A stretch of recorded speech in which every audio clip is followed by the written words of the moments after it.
Welcome, everybody, to the Patty G Show. I am your host, Patty G, here with Stephen Hightower of Citigroup. We are inside Beausoleil for their first night of soft openings. Is it y'all's first test night? It is. First little test night, first training run for the servers. Well, it is. Some live action. It is absolutely gorgeous in here. I was in here before y'all acquired it, and y'all have totally revamped the place. That's right. Totally changed. I mean, everything is entirely redone. I'm highly impressed, and I look forward to eating here when allowed to do so. So, what is your technical title, I guess? I'm the managing partner. I've got a business partner, Patrick Beausoleil, that has really helped us launch everything to get the expanded growth of where we sit right now. And he's been a great leader from the standpoint of allowing a lot of great people achieve a vision of different concepts or remade concepts. Right. In 3 years, we've done a little bit of everything. It's been a fascinating ride so far, and hopefully just the beginning. So. Absolutely, and that is with y'all's parent company, Citigroup. Right. So Citigroup Hospitality now owns City Pork on Jefferson, City Slice, Rouge Creole. We have a City Pork Catering, which we hope to morph into using a lot of the other restaurants involved in that and expanding that some. We just created Turning Point Food Services, which we now do the cafeteria at Catholic High School. Yes, congratulations on that. It's been an outstanding return to my home, my peak years, as I call it. Right. That's I'm not a Catholic High native, but so much of my family and friends have gone to Catholic High, so I know having that and going back to those roots is just incredible for you. Catholic High was a great place for me. I'm not kidding. I probably peaked in high school, and now I'm trying to rebuild myself again. So. I don't think you've peaked in high school. I mean, you're doing some incredible things in the area. And now we're here at Beausoleil, so it's been a great journey. Maybe I left something out. I don't even know. But.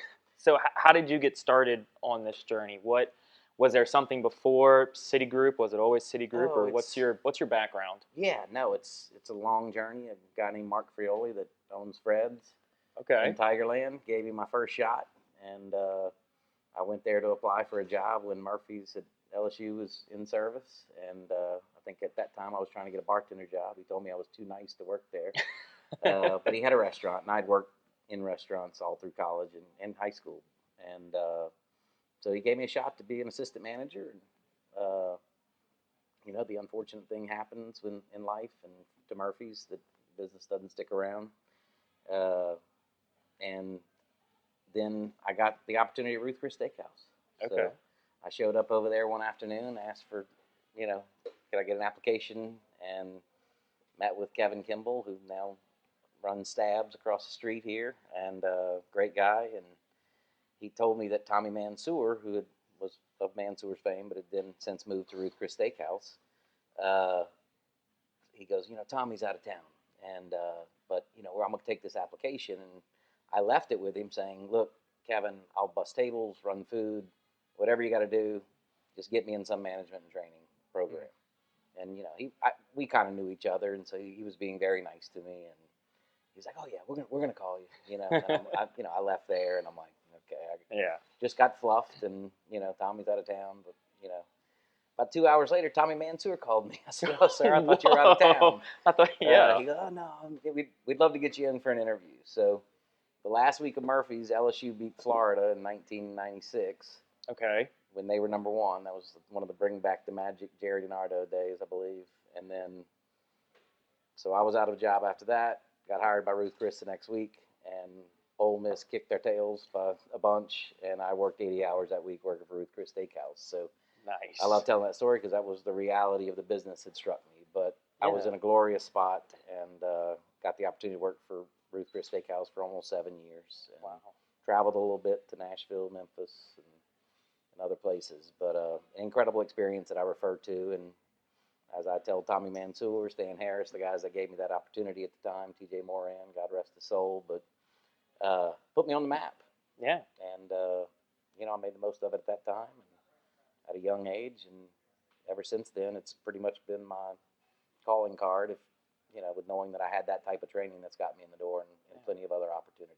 So. Absolutely. And it's great to see something like that where somebody who walked into a restaurant, said, I want to fill an application. They gave you a shot, and now you're opening restaurants left Yeah, and right. it It almost was, feels like. and look, it was awesome. I mean, Tommy Mansour called me this past week just to congratulate me on everything. And, if it wasn't for a ton of people believing in me over the years, and it doesn't stop. I mean, look, there's plenty of other stops after that I can fill you in on if you want. But Yeah.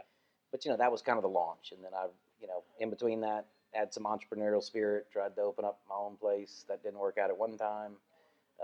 So what was that one? The first one you trying to? I had business plans. I think one of them was called, oh hell, I can't remember. A Pee Wee's Pantry or something like that. I Okay. don't know. So just it was a goofy restaurant names. concept. Yeah, it was a restaurant Okay. concept. Honestly, I was gonna make the McGriddle before anybody else was. So, Okay. and I'll go to my grave saying that. It was called the waffle cake sandwich. Same exact thing, infused with syrup, with bacon, egg, and cheese, and next thing you know, McDonald's. I went through a period of my career where it seemed like everything I was thinking of, somebody would always beat me to the punch. So hopefully I'm trying to stay ahead of those folks these days. So. Yeah, it only takes a couple of years, and you see the patterns before they see them, way before they see That's them, it. and now you've got the, hopefully the capital and the know-how to act on that. But look, I was part owner in a couple bars, a pizza joint, you name it. I was toiling around, dealing with my own personal demons of learning how to live life, and like a lot of people, suffered some consequences along the way, but battled back from those. And then Bocage Racket Club gave me an opportunity to work there and be the chef / front of the house manager. Not that I'm a trained chef, but obviously been in enough kitchens and done a lot of stuff. So got there and had great success. And that was kind of my reinvention into the restaurant business. And that launched the start of, the true entrepreneurial part of it, where, I'd got some interest in Frankie's Doghouse at one point in time. And then I then really got going when trying to open up a fried chicken joint at LSU called Leroy's. Okay. Which was named after my grandfather, and was great, but learned the mortal mistake, which is if you're not there running it, because I was still working at Bocage at that time, so I was trying to do all these things. But if you're not there, then it fails, and I still pay for that mistake today. But getting closer. I think I'm down to about $20,000 in debt on that one. But, okay. So you're starting to chip away down from that first mistake, right. but now, and so that's why you're here tonight. That's right. You've learned that you got to be hands-on right in the beginning. Got to get everything, make sure everything runs smoothly, especially in the friends and family nights. You're able to really feel how good's the staff, how well is it trained, how well do the managers know the operations, and can they create the image and the meal experience you have in your mind. That's right. And then you have all this trust you bestow on them to fulfill that without you there. That's what it is. I mean, we had that talk during our training. I mean, it's the hardest thing to make our employees understand right now, but I feel like our managers and all the people that we have in place do a great job of it, is that, this is our career and our livelihood. A lot of the people that work, and rightfully so, I mean, some of them, they're in school, or, we've got a few career people, but most of them, it's a stepping stone. And, I've got to trust that 20 people are going out there tonight to tell them all the right things, make sure that their sense of urgency to service and hospitality is on point, but they trust. I mean, I'm trusting them with my fate as a business person, but honestly, that's the beauty of the business. And when I got to go to other cities with Ruth Chris Steakhouse, I mean, it's such a fascinating piece of our industry, the restaurant industry, which is, you instantly get 30 new friends, because you all go to battle for one common goal, which is satisfying our guests every night. And I've got great friends that I still talk to because of those experiences in all these different cities, but nothing like Baton Rouge and, what we've got as a team built here at Beausoleil and across the board with all of our restaurants, which is off the charts, and off the charts commitment to really wanting to make sure that our guests are happy. Mm-hmm. Yeah, it's that when you're in the restaurant experience from the server side standpoint. I was at Roberto's for, I think, 2 or 3 years. You really click as a unit, and if you're not clicking, the whole restaurant's not having a good experience. That's right. Whether it be the chefs had a bad day, the wait staff had a bad day, the customers are the real people who see that. While you may think, oh, it's just affecting me, but outwardly, they may not, give a smile when they walk up to the table, or they may, walk off too fast and turn too quick. As a customer at a restaurant, you're going to pick up on that. And so it's really that whole unit gelling together and really providing that outstanding service that kind of brings everything together. As the owner, you're able to see that during these nights of family and friends. I mean, it's just trying to make all of our employees and understand I ask them all, and it's the same answer we get every time. But get the whole group together, Yeah. and give them that talk about how important it is. And I'm like, who signs your paycheck? Right. You know, who do you think signs their paycheck? You. You think, right? Right. That's their answer. No, I don't. I know where this answer The is going. guest signs the paycheck. So if we're not, as a hostess, answering the phone properly or doing every little step of it, from the dishwasher, cleaning the silverware, everybody plays a role in making sure that guest comes back, because Right. that's who signs the paychecks. If nobody's here, there are no paychecks. So, once you make them understand that and realize the gravity of what they have, which is the power to change somebody's day every second that they get to come to work. Absolutely. And make it better, which Yeah. is the best thing. And especially because enjoying a meal or eating a meal with somebody is such an intimate thing to do, that the patrons are trusting the servers to make that experience, that meal, That's go right. well. And so I never thought of it from that perspective of who signs the paychecks, but really the patrons. It's not the owner or anything like that. And it's just, they have this ability. I mean, nobody walks into a restaurant. I mean, maybe a few occasions somebody's mad before they get there, but Yeah. everybody comes to a restaurant to have a great time. Right. I mean, it's a simple concept. You just have to play into that and show them that you're here to do something they don't want to do, which is have to work. Yeah. Have to go home and cook their own meal and wait on, they came here for the joy of it and the luxury of hospitality and service. And, that's something, if you just think, I mean, I ask them all the time, like, have you ever gotten bad service at a restaurant? I mean, everybody raises it. Okay, well, what did that feel like? Okay, we're not doing that. Yeah. We don't want to replicate Right. that. We want that to be in the head so you know what not to But do. if you felt like it, you need to understand that when you feel like that, you have managers and support staff that can help you get past that. Mm-hmm. So, and it really plays into the team or family aspect of what we're trying to do to create that experience, and not just, as not order takers, experience makers, as we say. So Right, and that goes into the conversation that we touched on before even recording this, of having careers in the restaurant industry. Yeah. And how it's really a viable thing. It's not just a temporary time period of your life. It's not just while you're in high school or while you're in college going to work at a restaurant. This could actually be a full-time career even after those, what some would seem as a phase in their life. That's right. I mean, look, where's the camera? Right here. Okay. Right above the I'm red talking dot. to everybody out there. This is a great industry, a great profession. Okay, I'll tell you the bad things. You got to work some weekends. You got to work some holidays, and you have to wrap your head around the fact that when everybody else is having fun, you might be working. But I can tell you right now, you work full time as a server in some of our restaurants, you can make $40,000, $50,000 a year, and people don't realize that. We have chefs making a very nice salary to work for us, and not just us. I think that people understand. I mean, the evolution of the Food Network and food shows and all these things. I mean, it created this kind of celebrity and gave it, created the celebrity chef, but it also gave credos to the chef part of it. But the front of the house, I mean, I've had some of the best experiences of my life. And, and I'm not trying to be an egomaniac right now, but, I've missed a lot of weekends, or maybe my weekends started a little later, but I've got plenty of friends and I was able to do pretty well socially. So Yeah. It's an awesome profession. You get to do so much. Flexible hours, and it's just something I think everybody should understand how hard we work. But at the end of the day, there's a great payoff, and it can be something that you can be extremely proud to do, not just always looked at as that's my instant part-time job while I'm in school. Right. And we've probably got 15 or 20 career restaurant people that are working in our company right now, and I'd love to have them on camera to talk to you about it. I mean, they get so much out of it, and the flexibility in their schedules. It's a great lifestyle. Right, and that's incredible in and of itself. You can say we've got 15 full-time people working here. And it's not just, they're not here just for the shift work. I mean, correct me if I'm wrong, restaurant's one of the highest turnover rates industry there is. And that's something that, we've gone through periods. I mean, we've had tremendous turnover. I mean, but over the past, 2 years, I'm proud to say that our City Pork on Jefferson retained almost everybody after the virus. After the lockdown through COVID-19. Because people are understanding that it is a very nice living, and we try to put together a culture where people want to be a part of what we do. And I know that, that could be cliche or whatever, but the results are out there. This restaurant, Beausoleil, Jeff Conaway, who was the managing partner of it prior, who now works with us and still has a big part of what's going on here.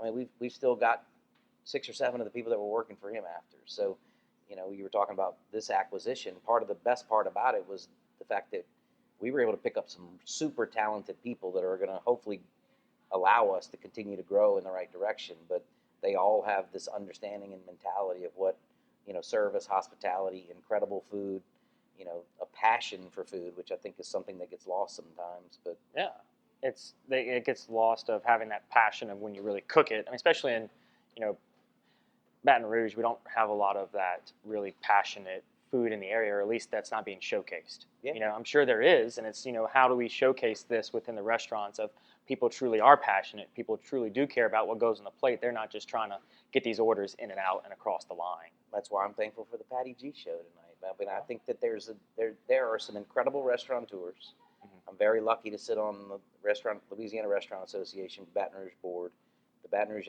Epicurean Society, and the beauty of those organizations is it's restaurateurs around town collaborating. Yeah. And we all understand nobody can eat at Rouge Creole every night. Nobody can eat at Beausoleil or City Pork. They're going to go to other places. And if all of these people that are involved in this, which has been one of the most rewarding things I've done, which is getting involved in our industry, and getting to meet a lot of people, from Gino Gino Marino. I mean, he's an incredible mentor. Right. I talked about Kevin and Tommy, but I mean, Brian Dykes at Bin 77 is doing everything. I mean, Cocha downtown is an incredible restaurant that has total commitment to great food and great ingredients, and there's so many more. I mean, Brad Watts at Glura Street. I know he just reopened after he had to learn how to navigate through the lockdown and what he was going to do. But we've shared ideas. Emily Alton at Bistro Byrones and I created a little group during the lockdown that helped raise awareness for curbside and takeaway food. Yeah. And because all this hits, we have to lay off everybody. Had to find new ways. So if it wasn't with the collaboration within our community and other restaurateurs that were really out there going after it, I don't know where we would be right now, because we've been able to come out of it, and God willing, nothing else happens. But and that's why I wanted to get you on so much, is because of that community build together mentality you have. Mm-hmm. It's not, I've got my select restaurants, I only want these to go up. It's no, we want the whole community as a whole to be raised together, because they are all incredible restaurants. Go eat at all these local places that are truly incredible. I don't know why Baton Rouge can't be recognized as an incredible food town. I mean, obviously we have New Orleans, we understand that, but I think now is our time, and I think the chefs in this town are as good as they come.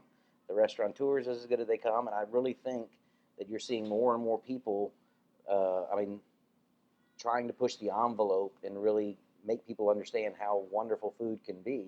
And look, I mean, I grew up here.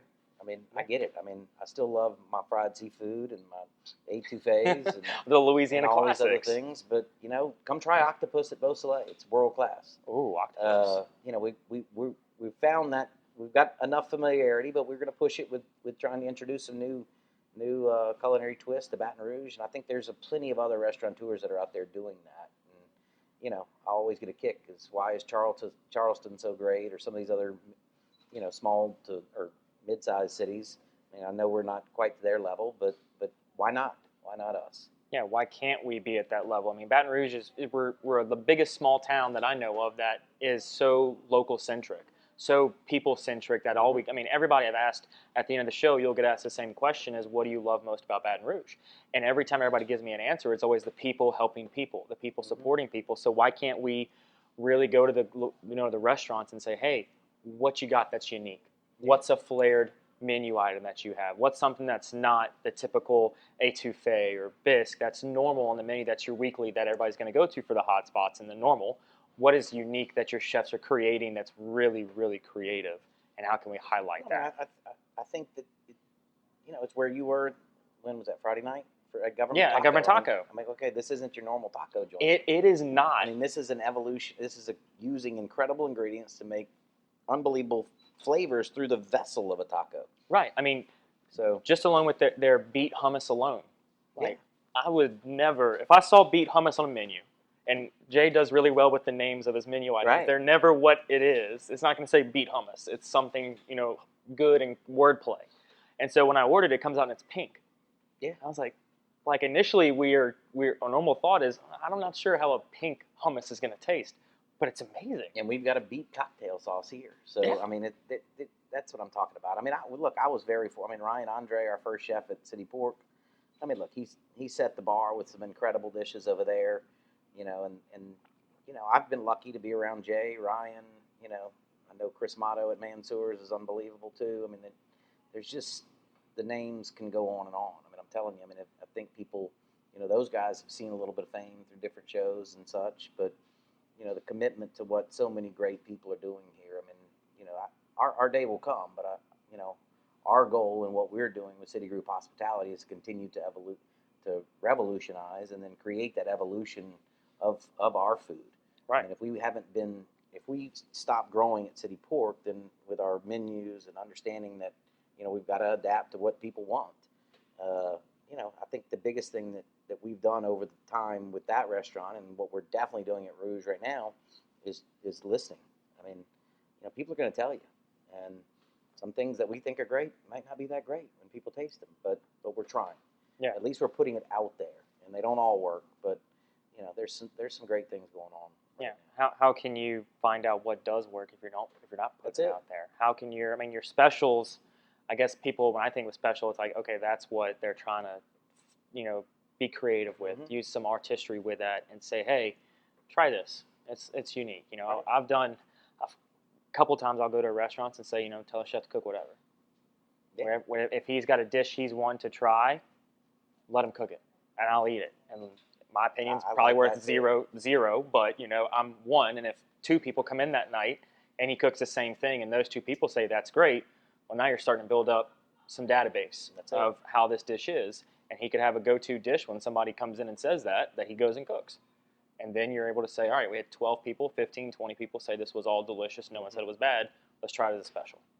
And it opens that up, but how do we get more people to do that when they go to restaurants instead of getting their classic fried chicken fingers or fried shrimp or po' boys and stuff like that?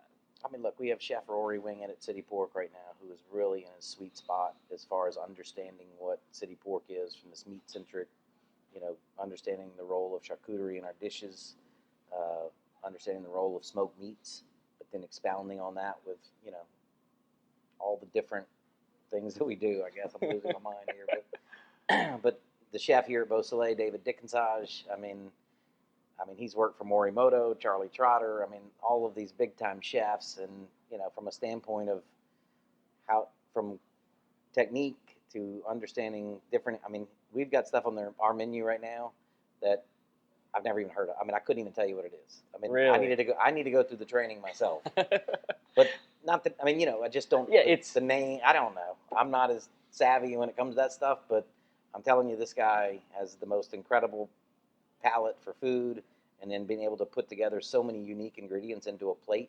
Not overdone, maybe a few. We're trying to work that out. That's what training week's for. Right, right. But it's been fun, a lot of fun. So that's incredible. For me, coming out of Ruth Chris Steakhouse, where at that time, 20 years ago, chefs weren't part of the equation. We had unbelievable kitchen managers. We started to just see that happen.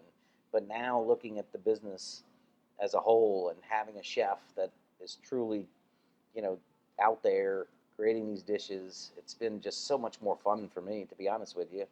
And hey, you got to balance the winners and losers, but as long as I keep finding more winners, then we're going to be all right. But yeah, we've got Noah Lazard at Rouge Creole right now. Came from Rafino's. Had also done some work in New Orleans for some big time places down there. And I'd put my team up against anybody, but I'm very proud of who we have working with us right now. Is from a talent, from a passion for food standpoint. Like, those guys are constantly researching new dishes, trying to learn the history of Creole cuisine. Rory looking at everything from open pit cooking outside and looking at different techniques from that standpoint. Right. And then David taking this journey with us on coastal cuisine. Yeah. Has been totally fascinating. So, great segue. What is coastal cuisine? I mean, I saw it whenever y'all posted it on Facebook. Coming soon, like coastal cuisine. I was like, what is coastal cuisine? Well, I'll tell you how we arrived at that. So, Okay. this restaurant was named Beausoleil. Mhm. And I'm thinking, okay, French, beautiful sun, I get it, all good. It's great. Sold rabbits here back in the day. That's right. But that's not really where it was named from. So, talking to Jeff Conaway here, the previous owner, and now working with us, he was like, no, it was named after Colonel or General Joseph Beausoleil Broussard, who was exiled up in, I mean, he was in the north, Nova Scotia, Halifax, all that area, Mm-hmm. all right, and then got a group of Acadian people and traveled all the way down to New Orleans because he was looking to claim land, and then got exiled to Haiti, put in prison, and then somehow got out and made his trip back to New Orleans, or actually back to more Mississippi, Alabama area, and then traveled back to New Orleans, and then was granted plots of land where Lafayette proper, or Broussard proper, between Lafayette and Broussard, Louisiana right now. Wow. And Okay. that's where the Acadian people came from. Okay. So we've got from the coast of Nova Scotia all the way down his travels to Haiti, to New Orleans, the Gulf Coast, through this zone all the way into Lafayette. So, you know, when we did Rouge, it was this evolution of Creole cuisine from Europe, from Germany, Spain, on down, which also took trips to Caribbean and watched West Africa and all the folks that have migrated that made Creole cuisine what it is today. This General Joseph Beausoleil Broussard really we get to feature coastal cuisine from his travels. At the same time, didn't put handcuffs on the chef. I mean, we've got Italian coast dishes. You know, you'll see a lot of influence in lobster. That was from Beausoleil, and his ventures up north near Maine and such. But you know, I think we really did a great job of incorporating ingredients from the French Riviera to New Orleans on down. So I like it. So it's your menu almost tells a story of the coast. no doubt about it, and that's where we are. I mean, it seemed fitting. I mean, coastal cuisine is kind of a little buzzword for concepts, but at the end of the day, I think there's a real meaning behind all of our restaurants, for that matter.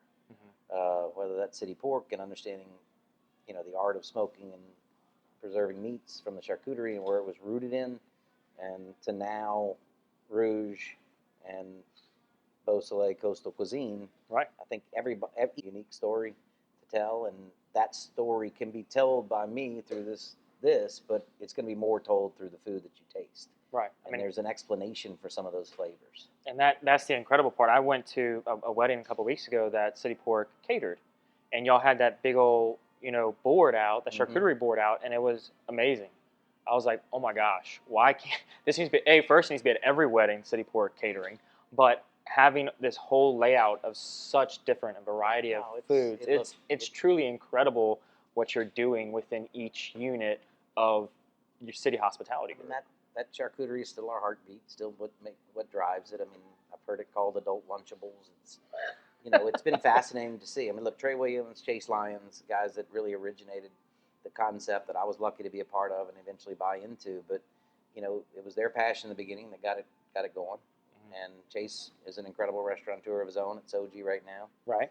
And then I know Trey's got South Bend, Southern Pokey that we got started together. So, I think there's a culmination of a lot of new things. But if you look back, I mean, it really is, that restaurant is still sitting here 7.5 years in because we never forgot our heartbeat of what we are. And then have done a fairly good job of expanding into that. And I'm saying that from the most humble spot I can. Right. Because I know if we don't stay on top of that and stay on top of staying ahead of that growth, there's going to be somebody else that comes in and starts to kick our tails. But but that's everything. And this restaurant, Beausoleil and Rouge, I mean, we've got to determine where we go from here. But it's going to be a commitment to finding those special nuances within our story and our food. So. Yeah. I keep leaving out City Slice. I mean, City Slice is our LSU location, but I think we've done a nice job with that. I wish that there was a little more traffic down on that side of town, easier to get to. Yeah, let's get in there. But it's been a fun ride there too. And we incorporated a lot of the smoked meats into our pizzas. We're using 100% whole milk mozzarella cheese, which I don't think a lot of people know. I think intern Evan loves some City Slice. Thank you very much. Smoked chicken. Okay, good deal. Smoked chicken. Well, there's some instant feedback right there. So I love that. I mean, I wish it got more credit. I think it deserves a little more than what it gets. But Well, so you got your friends and family night tonight, so we're going to start to wrap up because Okay. it's 5:30. I want to keep the restaurant from doing what it's going to do. So to kind of wrap up, what are some 3 lessons you've kind of learned throughout your journey thus far, whether it be from managing to opening restaurants to acquiring restaurants that have shut down during pandemics? I mean, that's not really something people plan for, but Right. when the opportunity appears itself, you were quick to jump on it. So maybe just a couple lessons you've gathered along your path thus far. I mean, the first one is you have to stay humble, and you know, sometimes when you're prosperous, then or what is perceived to be prosperous, then you think you're there already, and you're just not. Yeah. You know, and that's been the biggest thing for me, and my biggest struggle is I think, oh well, I got 7 restaurants, I'm here. You know, it's just not true. You've got to work every day harder, I think, than what you've ever done to continue to maintain that. And you know, it's that commitment and realizing that somebody's going to kick your tail the next day. You think you've arrived. Right. So it's remaining humble and understanding the work hard. Number 2 is, yeah, I'm on your show tonight, but Right. if it isn't for the 200 people that work for us, and I'm sure that's not a new message, but more so in this business than anything else, because there are so many people that play a part in everything that we do every day. But I've worked really hard to surround myself with the best people, and you know that makes my job go. It's because I've got talented people to count on each and every day. And then, you know, number 3 is you just got to believe in what you're doing and believe in the fact that you can make somebody's life better every day, whether that's through an interaction with an employee, interaction with one of our guests, an interaction with you. Right. You know, how do I get there and do that? But the impact is you know, that's what I got to get up every day and realize how am I going to make something better for somebody else? I got 200 people believing in me right now that I've got to build something bigger than me, Patrick Veluzzo, my partner, or anybody else. But that's where we are, and I think it takes the ladder to make that happen. So I love that. So what is something that you could do today that you did as a kid that you wish you would have continued able to do had no one stopped you? something that I did as So a kid. to rephrase it, what's something you did as a kid that you wish you could do today if no one stopped you? Played Major League Baseball. There you go. I love that. Perfect. Yeah, I wish. My arm gave out a little bit, but I was terrible at it for a long time. Got good when it was too late. But yeah, I'd love to suit up on a Major League Baseball field someday for sure. Well, maybe you can do a first pitch one day, hopefully, if you haven't already. There you go. So what is something you love about Baton Rouge?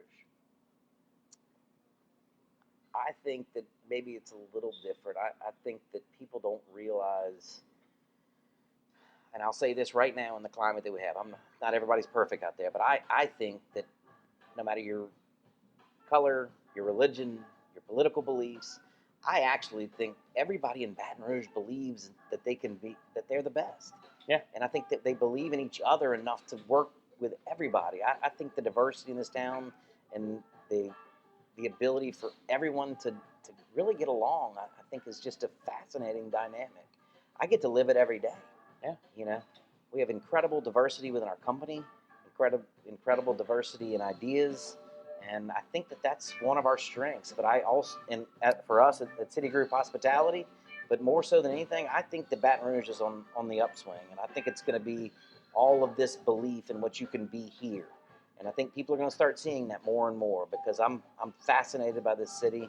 I believe in the city at 110% because I think with all these people pulling together, we can be anything that we want to be.